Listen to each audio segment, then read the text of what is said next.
Welcome to this week's edition of Outdoors Online, a weekly webcast produced by the North Dakota Game and Fish Department. I'm your host, Tom Jensen. Wildlife Division Chief Jeb Williams is my guest this week. We're going to talk about the archery season in North Dakota. Jeb, while the firearms season for deer is somewhat of a state holiday, the archery opener is a little bit more subdued, yet these bow people are very passionate about their sport. Yeah, no doubt. Their archery hunting in North Dakota over the last number of years has been growing, and even before that, though, archers have always been a very passionate group of individuals that really enjoy spending that extra time outside, and just obviously a different hunting style and a little bit more up close and personal versus the deer gun season. Well, let's start off, Jeb, talk about the deer numbers. Deer numbers appear to be going in the right direction, Tom. You know, from our mule deer surveys that are done in the spring and the fall, there's been a positive direction with mule deer over the last 4 years now, and that's a good thing. We're definitely at a low with the mule deer cycle, and that appears to be working its way upward, so that's a good thing. Whitetail numbers also, anecdotally hearing from around the state that numbers are looking quite a bit better, and also hearing from our staff doing some other upland game surveys that reproduction appears to be pretty good in most areas. So I think we're working our way out of a 30-year low in licensed numbers, and so that's a good thing.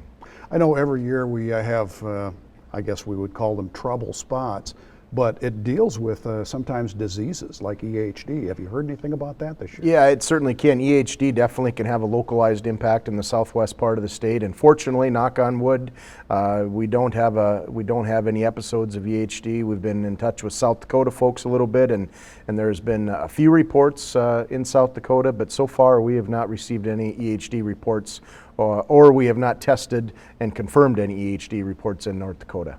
So overall, I guess archers could expect to see more deer than they have in recent years. I think so. I think that would be fair to say. Okay. Jeb, there's some special regulations for archers that they need to be aware of about baiting. Yeah, baiting of course, on any wildlife management areas across the state, and other public land areas, they need to be aware that there is no baiting on those areas. And so it's just important for people to have that information and knowledge, and be sure of whatever public land that you're going on, you're aware of any rules and regulations, but baiting is a particular one. And then that's of course across the board for us in five areas in North Dakota, 5 hunting units west of the Missouri River, 3C, 3E1, 3E2, 3F1, and 3F2, where there's a complete baiting restriction in that area. Why? That was because of disease concerns, disease risk with chronic wasting disease, and so that was put into place when chronic wasting disease was first discovered in that area approximately 10 years ago. You talked about public lands, Jeb, and it's not just our WMAs, but other public land as well. There are regulations and rules concerning tree stands and things like that, dates that people need to remember. Yeah, there are, yeah. And so for our wildlife management areas, there are a few things that people need to keep in mind as far as the use of portable tree stands and portable ground blinds.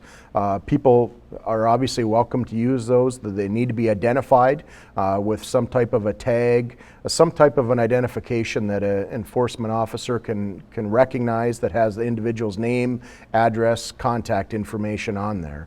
And then those need to be removed by the 31st of January. And so after that, they're considered abandoned property, and then they can be confiscated. So, you know, it's something that, you know, on our public areas, they need to have that equipment for participating in hunting, and that's understandable, but there are some rules that go along with it that we ask people to comply with. As long as we're talking about the archery season, Jeb, let's talk a little bit about the pronghorn season. That's going to be opening soon. Yeah, it does. And this year, again, with 7 units open, there's more opportunities. And, you know, with the pronghorn season just reopening back in 2014 with 1 unit, we obviously had to start at a much more conservative pace.